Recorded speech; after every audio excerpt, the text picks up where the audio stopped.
Masechet Gitin Daf Ain He. Nous commençons Daf Ain Dalet Amud Bet Besiata Dishmaya. 6 lignes avant la fin. Tanan Hatam.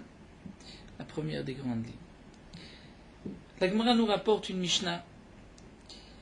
La Mishnah que nous avons enseignée là-bas, c'est-à-dire dans Masechet Erchi. Concernant une halakha, lorsqu'un homme vend une maison, Be'ir Choma, dans une ville où il y a une muraille, le dîn est le suivant. Celui qui a vendu la maison peut racheter cette maison la première année. Si il rachète la première année pendant 12 mois, il récupère le bien. Sinon, il va perdre le bien.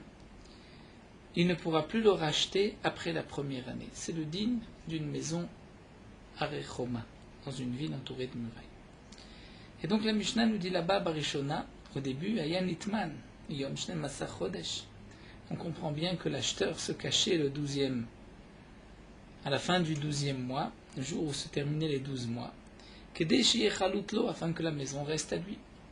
Puisque si celui qui a vendu le terrain, la maison, venait racheter la maison, même ce jour-là, il était obligé de lui rendre. Et au lendemain de ce jour-là, il l'a gardé pour lui. Donc à l'époque de Hillel, les gens avaient l'habitude de se cacher le dernier jour afin de garder la maison. Puisqu'il n'a pas, jusqu'à aujourd'hui, il n'a pas racheté, certainement qu'au dernier jour il va venir, je me cache, il ne me trouvera pas, il ne pourra pas me reprendre la maison. Litkin Hillel Azaken a institué Shié Cholesh et Maotav, que le vendeur puisse jeter son argent, l'elishka, dans une salle qui a été réservée à cet effet. Veillez chover et adelet, ensuite il va briser la porte d'entrée de la maison, venichnas, et il rentre chez lui. Donc il a institué que l'acheteur est obligé d'accepter l'argent malgré lui, même s'il ne veut pas. Et donc l'acheteur, lorsqu'il voudra, il ira récupérer son argent, et Rava nous dit, Mitakanato chez Hillel, de cet enseignement, de cette takana de Hillel, nous apprenons le din suivant, Nishma, que lorsqu'un homme dit à sa femme, un homme dit à sa femme, voici ton guet, il n'est valable que si tu me donnes 200 zouz. Et elle lui a donné, si le mari était d'accord, midato, elle est migourechet, elle est divorcée, mais al-kocho, si le mari ne voulait pas recevoir cet argent, elle l'oblige à prendre l'argent, elle est migourechet, elle n'est pas divorcée. Pourquoi? Puisque la condition du mari était à condition que tu me donnes, et donner, Baal Kochov, si le mari ne veut pas, ça ne s'appelle pas donner. Quelle est la preuve de Hillel? Mais puisqu'on voit qu'il a institué que une netina Baal Koché est une netina. C'est-à-dire que lorsque le vendeur va prendre l'argent et va rendre cet argent à l'acheteur malgré la volonté de l'acheteur de garder le terrain, de garder la maison. Donc la takana de Hillel, c'est que tu es obligé de prendre, je te force à reprendre ton argent. Bien Michlal, on peut déduire de là des Be'alma, c'est-à-dire là où il n'y a pas de takana, netina bal kochelo ave netina, de donner.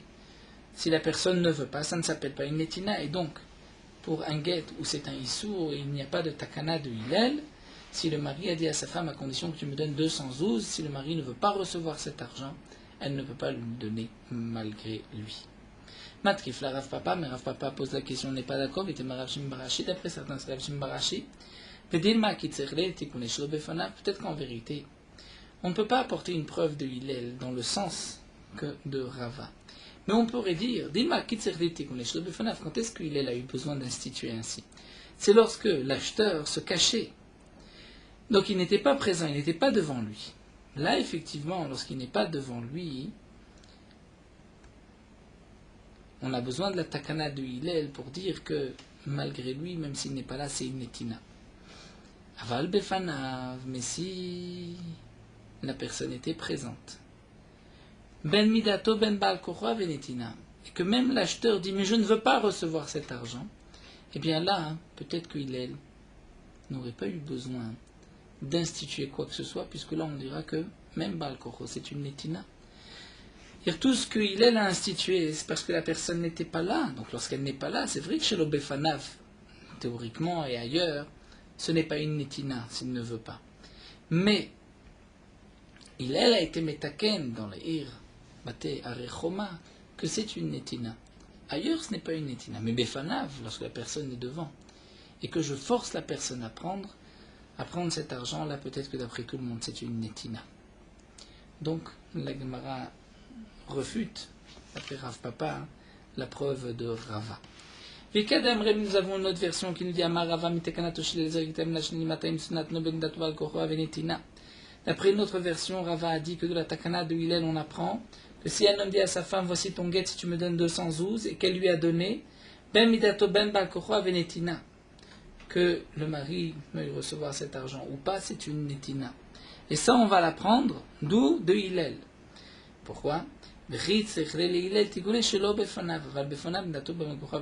Hillel a eu besoin d'instaurer seulement lorsque le mari, dans le cas où le mari n'est pas là, c'est-à-dire dans Batari Choma, lorsque l'acheteur s'est caché. Lorsqu'il s'est caché, là on a la takana de Hillel. Mais s'il était présent, ben datum al-kocha venetina sans la takana de Hillel. Et donc à propos du guet, la femme peut donner à son mari, que le mari veuille ou pas, la femme peut donner malgré la volonté du mari. Donc ça c'est d'après la deuxième version. Et Matkifla Rav Papa, d'après cette deuxième version, donc Rav Papa vient objecter à Rava avec Marshim Barashi, d'après certains Marshim Barashi, il vient dire non, mais t'es maflou befanav name, midato inal kocholo. Peut-être qu'en vérité, on reprend la même Gemara mais dans un autre sens. On va dire peut-être qu'en vérité, même befanav, même si la personne est présente, c'est seulement midato inal kocholo, sans la takana de Hillel. Seulement Hillel m'a dit Hillel a eu besoin d'être metaken ainsi lorsque l'acheteur n'est pas là, lorsqu'il se cache.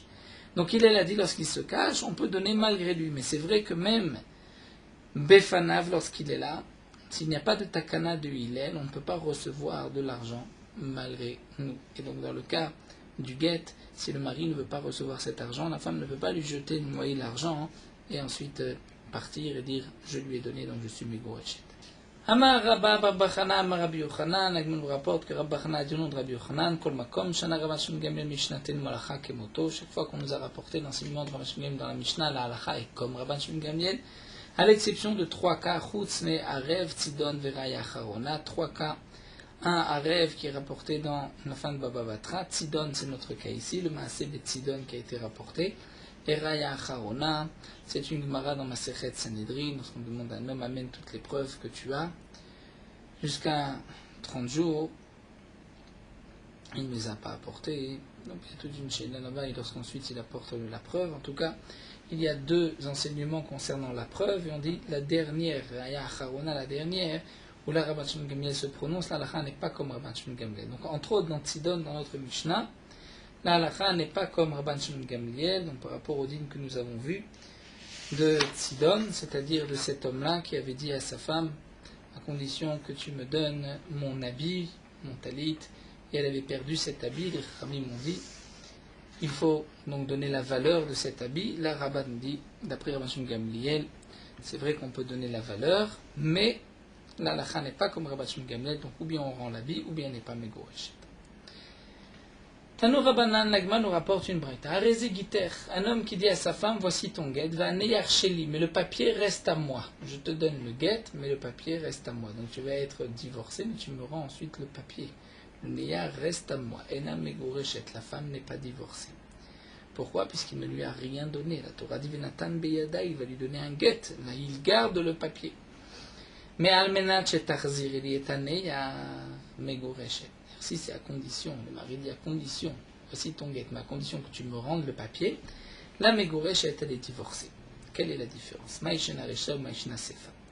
Rashi explique un peu plus la question de la Gemara, il nous dit que, Kassal Kadar, ce qu'on pensait ici, c'est que lorsque cet homme a dit almenat, ce n'est pas comme si almenat dire dès aujourd'hui à condition que. Ce n'est pas que le mari dit je te donne le guet maintenant à condition que tu me rendes plus tard le papier.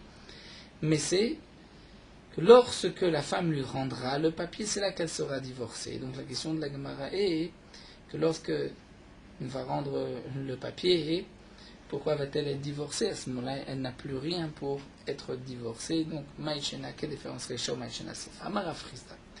Afrizda va répondre, et nous avons donc plusieurs réponses ici dans la Gemara. Amar Afrizda, Amane Rabban Shimon Gamliel. Qui est l'auteur de cette braïta? C'est Rabban Shimon Gamliel. De Amar, Titen lo et Damea. puisque nous avons vu dans la Mishnah que d'après Rabban Shimon Gamliel, lorsque le mari a dit à condition que tu me donnes mon habit et que la femme a perdu l'habit, elle peut d'après Rabban Shimon Gamliel lui donner la valeur de l'habit. Donc on voit que d'après Rabban Shimon Gamliel, lorsqu'il n'y a pas d'habit, on donne la valeur. Là aussi, si le mari a dit à condition que tu me rendes le papier, elle est Mekodeshet. Pourquoi? Parce que la femme peut lui donner de l'argent à la place du papier, donc elle a quelque chose.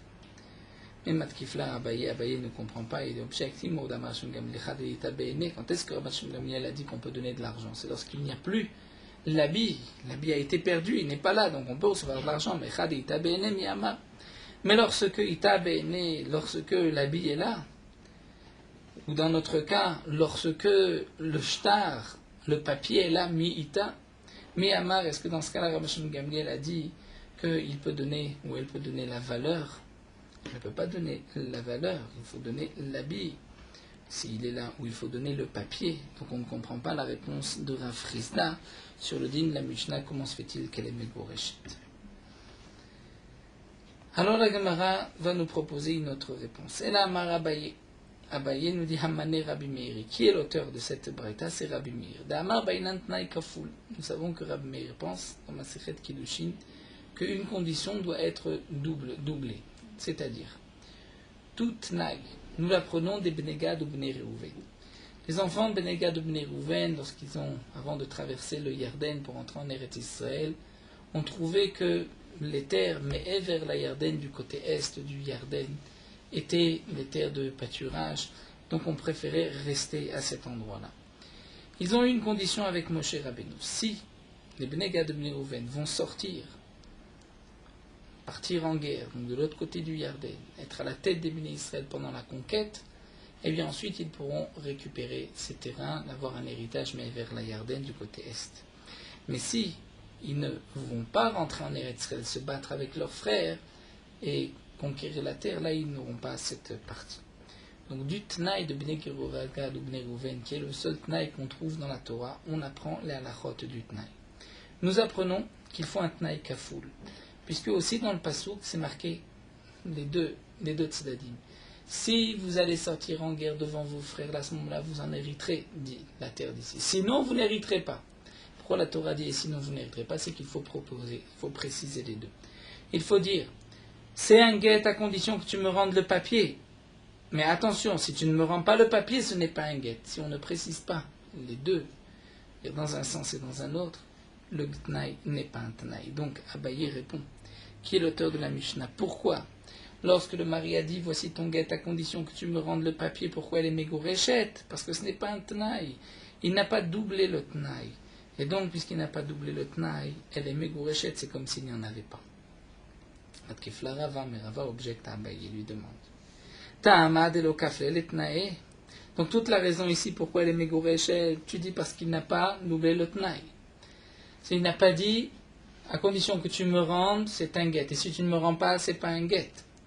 Mais ça voudrait dire, hakafle tnaï lo avegita, que s'il avait doublé, il avait dit, si tu me rends, c'est un guet, sinon c'est pas un guet. Là, à ce moment-là, s'il n'avait pas rendu, ce n'est pas un guet. Mais kol tnaï, mais chagamrinan leu. Dit la Gemara, mais tout tnaï, d'où est-ce qu'on les apprend? On apprend mitnaï Bnei Gad Bnei Reuven, comme nous l'avons vu, des conditions de Bnei Gad Bnei Reuven. Mais là-bas, nous apprenons d'autres conditions. Nous apprenons que là-bas, ma'atam tnaï kodem le ma'ase. C'est-à-dire la condition était avant l'action, avant la chose. C'est-à-dire, les salons dit si im ya'avru chalutzim, c'est-à-dire s'ils vont sortir à la tête du meuble d'Israël en guerre, là ils recevront leur héritage. S'ils ne sortent pas, ils ne recevront pas. Donc on voit que le tnaï, la condition est avant le maasé. Donc de là on apprend que tout tnaï, kodem le maasé, doit être le tnaï avant les maasé, sinon il n'est pas bon. Donc la foukacha de maasé kodem le tnaï, on va exclure ce cas-là. Où là le mari a dit c'est ton guet, à condition que tu me rendes le papier. D'après ce qu'on apprend de Bnei Gad ou Bnei Reuven, on devrait dire si tu me rends le papier, c'est ton guet. Si tu ne me rends pas le papier, ce n'est pas ton guet. Il faut qu'il y ait le tnaï kodem le maasé, alors que là nous avons le maasé kodem le tnaï. Et là, Rava, alors Rava nous dit non. Pourquoi ici, lorsque cet homme a dit à condition que tu me rendes le papier, elle est mégoréchet, mishum de maasé kodem le tnaï? La raison, c'est parce que le maasé est avant le tnaï. Donc c'est pour cela qu'il n'est pas valable. Mais demande la Gemara Matkifla Ravada Barava, de Tnaï Bnei Gad ou Bnei Rouven, il y a encore d'autres conditions. Donc nous n'avons pas d'un coup rapporté toutes les conditions, ce que la Gemara nous rapporte au fur et à mesure. Mais le din de Tnaï de Bnei Gad ou Bnei Rouven, il y a, comme nous allons le voir tout de suite, le Tnaï Bedavar Echad ou Maaseh Bedavar Acher. C'est-à-dire que le Tnaï, c'est sur une chose et le Maaseh sur une autre chose. Le Tnaï, c'était si vous sortez en guerre. Et le Maaseh, c'est que vous hériterez du côté est. Donc le Tnaï, c'était de sortir, de traverser, d'aller du côté ouest et de conquérir la terre. Et le Maaseh, c'est de recevoir la terre du côté est du Yarden. Donc lorsque le Tnaï est dans une chose, le Maaseh est dans une autre chose, là c'est valable. Mais pour le guet, il lui donne un papier. Donc le Maaseh dans le papier, c'est un guet. Et la condition, c'est aussi sur la même chose. Donc ça, ce n'est pas comme Bnei Gad Mouven, on ne peut pas apprendre l'un de l'autre. Nous allons voir par la suite encore un autre point qu'on apprend des Bnei Gad ou Bnei Rouven, c'est qu'il faut qu'il y ait le hen kodem lelav, c'est-à-dire d'abord l'affirmation, d'abord de dire si, donc on a vu qu'il faut d'abord le tnaï kodem lemaase, hen kodem lelav, c'est-à-dire il faut dire ainsi, si tu me rends le papier, tu seras megoreshet, si tu ne me rends pas le papier, tu ne seras pas megoreshet. Donc il faut dire un tnaï kafoul, la condition kodem le maaseh et le hen kodem le lav. Donc la question de Ravada Barava, c'est qu'en plus, il ne faut pas que le tnaï et le maaseh soient sur la même chose. Comme les Bnei Israël, partir en guerre, hériter ici. Là, le guet, c'est sur la même chose. Donc c'est ce que demande ici Ravada Barava. Ma'atam, de la même manière que dans Bnei Gad tnaï bedavar echad ou maaseh bedavar acher. Le tnaï, c'est sur une chose, le maaseh sur autre chose. Afkol, de même. Tous les cas, il faut que ce soit le tnaï dans une chose, le maaseh dans une autre chose. Et donc là, il faut qu'il y ait achad et tnaï maaseh bedavar echad. Alors que là, c'est et le guet et le tnaï qui est sur la même chose de rendre le guet. Et là, Ravada Barava. Donc Ravada Barava va donner une autre explication. Mishum de tnaï maaseh bedavar echad. La raison, c'est parce que c'est un tnaï et un maaseh sur une même chose. Donc reprenons la braïta. Nous avons vu que lorsqu'un homme dit à sa femme, voici ton guet, mais le papier reste à moi, il n'est pas divorcé, puisqu'il ne lui a rien donné. Mais si le mari dit à condition que tu me rendes le papier, là elle est mégourechette. Pourquoi? Mais d'après la dernière explication de l'Agma, c'est qu'il n'y a pas de tnaï. Étant donné qu'il n'a pas prononcé la condition comme il faut, c'est comme s'il n'en avait pas, c'est comme s'il a dit voici ton guet, donc elle est mégourechette. Ravashi, quant à lui, va donner une autre explication, Amar Amane Rebihi. Qui est l'auteur de cette braïta? C'est Rebi. Damar Ravuna Amarav Kolomer Almenat Komer Marshav Dame. Ravuna Amar Rebi, il faut dire. Rebi pense que tout homme qui dit Almenat, c'est comme s'il dit dès aujourd'hui. Donc lorsque cet homme a dit voici ton guet, ma condition que tu me rendes le papier, c'est comme s'il dit aujourd'hui tu vas être divorcé, mais tu devras me rendre le papier. Mais pour aujourd'hui, le papier t'appartient. C'est comme une matana Almenat le Arzir. Et donc c'est pour cela qu'elle est mégoréchette. La Gemara continue et nous dit, là nous allons un petit peu rentrer dans les Tanaïm comme Bnei Gad ou Bnei Rouven, Itkin Shmuel Begita. Shmuel a instauré dans les Gittim d'un Shriv Merad, un homme qui est sur son lit de mort et qui veut épargner sa femme du hiboum. Le mari dit, Im lo meti lo yeget, si je ne meurs pas, que ce ne soit pas un get. Veim meti yeget, si je meurs, que ce soit un get. Donc cet homme fait un tnaï lorsqu'il donne le guet à sa femme. Le tnaï, ça dépend de sa vie, est-ce qu'il va vivre ou pas. Et là, on a remarqué qu'il a commencé par la négation, imlometi, et ensuite immeti yeget. Alors la Gemara demande, velema immeti yeget, imlometi yeget, pourquoi on ne dit pas si je meurs, c'est un guet, et si je ne meurs pas, c'est pas un guet. Donc bien sûr, si je meurs, c'est un guet, c'est-à-dire que le guet est valable avant sa mort. La Gemara répond parce que simplement le Magdiminish pour annoter le nafsh, un homme ne va pas parler de sa mort, on ne va pas faire avancer le malheur. Donc il vaut mieux dire si je ne meurs pas, c'est un guet, peut dire si je meurs, c'est un guet. Donc même lorsque dans son tnag il va dire si je meurs, mais au moins le dire à la fin. Alors la Gemara dit velema lo yeget im lo meti. Pourquoi il ne dit pas plus simplement lo yeget, ce ne soit pas un guet si je ne meurs pas. La Gemara répond mais un tnag kodem le maaseh, comme on l'a vu, il faut que le tnag, la condition soit avant le maaseh. Donc si je ne meurs pas, c'est pas un guet. Même Matkifla Rava, cette qu'on pose la question suivante, d'où est-ce qu'on apprend tous les tnaïm? Comme nous l'avons vu des Bnei Gad Bnei Rouven, eh bien, Ma'atam hen kodem le lav. Dans Bnei Gad Bnei Rouven, il y a le hen qui est avant le lav. C'est si les Bnei Israël et les Bnei Gad Bnei Rouven vont partir à la tête du peuple d'Israël pour la conquête, donc ils hériteront ici. Donc ils ont commencé par le hen avant le lav, avkol, donc de même, il faut que ce soit le hen avant le lav, la fukachad et la kodem le hen, alors que là dans la takana de Shmuel, c'est d'abord imlometi, c'est le lav, la négation, avant le hen, avant immeti. Et là, Rava nous dit, voici comment un homme doit dire. Un homme doit dire 3 phrases. Il doit commencer. Imlometi lo yeget, si je ne meurs pas, que ce soit pas un get. Immeti yeget, mais si je meurs, que ce soit un get. Et ensuite, imlometi lo yeget, il répète, et si je ne meurs pas, que ce soit pas un get. Donc pourquoi va-t-il commencer ainsi? Tout simplement, imlometi lo yeget, le magdishinish pour nafshi, il commence par cette première phrase, puisqu'il ne va pas parler de sa mort. Il est obligé, en vérité, dans son plan, de commencer du haine, donc si je meurs, ensuite dire si je ne meurs pas. Mais comme il ne veut pas commencer par si je meurs, donc il commence. Si je ne meurs pas, c'est pas un get. Si je meurs, c'est un get. Et si je ne meurs pas, c'est pas un get. Il reprend pour que ce soit le en kodem lav. Donc en vérité, le véritable tnaï, c'est les 2 dernières lignes, si je meurs et si je ne meurs pas. Mais comme il ne veut pas commencer par si je meurs, donc il reprend auparavant par imlometi. Nous continuons avec une nouvelle Mishnah. Donc nous avons aujourd'hui une lave relativement facile, la Rezegiter. Un homme qui dit à sa femme, voici ton guet, almenat, chez tes shamshi et tabac, à condition que tu serves, tu viennes aider mon père, le servir. Ou almenat, shtaniki et deveni, à condition que tu vas allaiter mon fils. Kama imenikato, combien de temps elle doit l'allaiter pour accomplir son tnaï? Shte shanim ditanakama, 2 ans. C'est le temps qu'une mère allaite son enfant. Rabbi Domer, Shmona Sachodesh, Rabbi Namni, c'est 18 mois. Donc les Chachamim ont vu qu'en général, les Chachamim Tanakama, c'est 2 ans. Donc lorsque le mari a dit à condition que tu allaites mon fils, certainement que son intention est 2 ans. Après Rabbi Da, c'est 18 mois. Pour Shete Shamshi et Taba, c'est toute la vie de son père. Il dit à condition que tu serves, tu es de mon père. Donc ça, c'est tout au long de sa vie, il n'y a pas de limite. Metaben. Quel est le din si le fils est mort, ou que le père est mort? Eh bien, Rezeget, le guet est valable. Le guet est valable, puisqu'elle elle l'a été jusqu'à la mort, mais le père, elle l'a servi jusqu'au moment où il est mort. Donc, puisqu'il n'a pas précisé de temps, on va dire que cet homme-là voulait gagner, entre guillemets, sur le dos de sa femme, voulait que sa femme aide son père, que sa femme aide son enfant. Donc, lorsqu'il n'y a plus de besoin, le guet est valable. Dans un autre cas,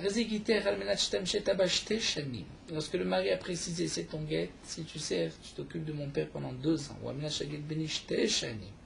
ou que tu allaites mon fils 2 ans, et là, metaben, si le fils est mort, ou le père a dit je ne veux pas que tu me serves, non pas que elle l'a contrarié, et qu'à cause d'elle, il vient dire non, je ne veux plus que tu me serves, même si ça vient de lui, il ne veut plus qu'on s'occupe de lui. Eh bien, eno get, ce n'est pas un get. Pourquoi? Puisque la condition du mari était 2 ans d'allaitement ou bien de servir le père. Donc le fils est mort, il n'y a pas eu 2 ans, le père ne veut pas, le get n'est pas valable. Mais Rabban Shimon Gamliel Omer Kazeklet. Rabban Shimon Gamliel n'est pas d'accord et pense que dans ce cas-là, le get est valable. Pourquoi? Rabban Shimon Gamliel, quand la kava shenaimena rezeget. Rabban Shimon Gamliel pense que tout akava, tout ce qui retient mais qui ne vient pas d'elle, c'est un get. Et si elle n'a pas contrarié son beau-père, donc elle n'est pas responsable, elle a accompli, si on peut dire, ce que le mari voulait, qu'elle serve son père, le père ne veut pas, eh bien le get est valable. Alors la Gemara reprend et demande, est-ce qu'on a besoin vraiment de 2 ans, d'allaitement, ou de servir le père toute la vie, urminou, pourtant nous avons une contradiction, c'est marqué. Shamashto yom echad, elle a servi le père un jour. Unikato yom echad, elle a allaité l'enfant un jour. Arezeget, c'est un get, donc un jour est suffisant. Amar Afrizda Lokash, Afrizda répond, ce n'est pas une contradiction, tout dépend. Ha Rabbanan, Rabban Shimon Gamliel. Si c'est Rabbanan ou Rabban Shimon Gamliel. C'est-à-dire, comme nous explique Rashi, on se rappelle que Rabban Shimon Gamliel avait dit plus haut que si un homme dit c'est ton guet à condition que tu m'apportes cet habit et qu'elle ne trouve pas cet habit, il a été perdu, elle pourra donner la valeur. Donc, puisque elle peut donner la valeur, c'est qu'en vérité, le mari voulait juste gagner, voulait reprendre cet habit. Donc, c'est pas qu'il voulait juste l'habit, puisque même la valeur de l'habit. Donc là aussi, on considère que le mari voulait se servir de cette femme, et donc il faut 2 ans, ou bien tout le long de la vie du père. Ça, c'est pour la Mishnah. Mais la Braïta, c'est comme les Chachamim. puisque les Khamim m'ont dit que lorsque le mari a dit l'habit, c'est Dafka cet habit. Donc lorsque le mari a dit je veux que tu serves mon père ou que tu allaites mon fils, c'est qu'elle veut vraiment qu'elle l'allaite ou vraiment qu'elle le serve. Et là donc en une fois, c'est suffisant. Donc la Gemara nous dit, comme nous l'avons expliqué. Seulement nous allons avoir un problème, c'est que si la Mishnah c'est Rabban Shimon Gamliel, comment se fait-il que dans la fin de la Mishnah on nous parle Rabban Shimon Gamliel Omer, mais toute la Mishnah c'est Rabban Shimon Gamliel. Donc Midi Sefa demande à Rabban Shimon Gamliel avait Michla de Recha Lav Rabban Shimon Gamliel. Si la Sefa c'est Rabban Shimon Gamliel, donc on devrait dire que la Recha c'est pas Rabban Shimon Gamliel. C'est effectivement une question, et la Gemara reprend et dit El Abraïta Rabban Shimon Gamliel ou les Mekel Betnaï. On va inverser les Sevarot, on va dire que la Braïta c'est d'après Rabban Shimon Gamliel, puisque Rabban Shimon Gamliel est plus indulgent dans le Tnaï. Puisque Rabban Shimon Gamliel accepte que l'on donne de l'argent à la place de l'habit, eh bien on acceptera aussi, même si elle a servi le père une fois ou elle a allaité une fois, c'est suffisant, puisqu'on considère qu'on est plus indulgent.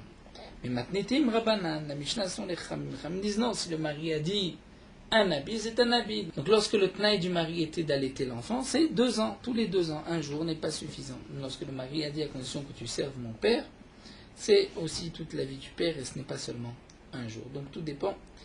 La Braïta, comme nous l'avons vu, c'est Rabban Shimon Gamliel qui lui est Mekil, sinon la Mishnah c'est Rabbanan. Et Rava lui donne une autre réponse et dit le Kasha. Kan bistan kan mefaresh. Rava nous dit c'est simple. Tout dépend. Dans notre Mishnah, on parle du cas où le mari n'a pas précisé combien de temps. Il y a des conditions que tu allaites. Donc tu allaites, stama, c'est 2 ans. La Braïta, on parle que c'est un jour. Il a précisé un jour. Et donc, si Nikato Yom Echad, c'est suffisant. Ravashi Amar, mais Ravashi lui n'est pas d'accord. Au contraire, Kol Stam Namek Mefareshem Echad Dami.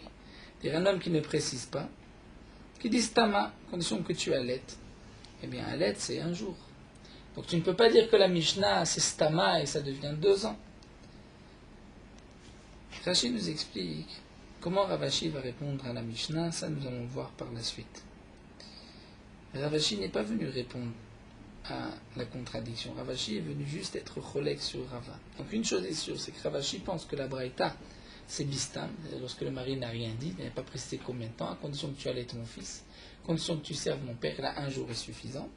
Et la Mishnah, nous verrons comment Ravashi l'explique. Tana, l'Agma nous rapporte la Mishnah, combien elle va allaiter l'enfant? 2 ans, Ravuda dit 18 mois.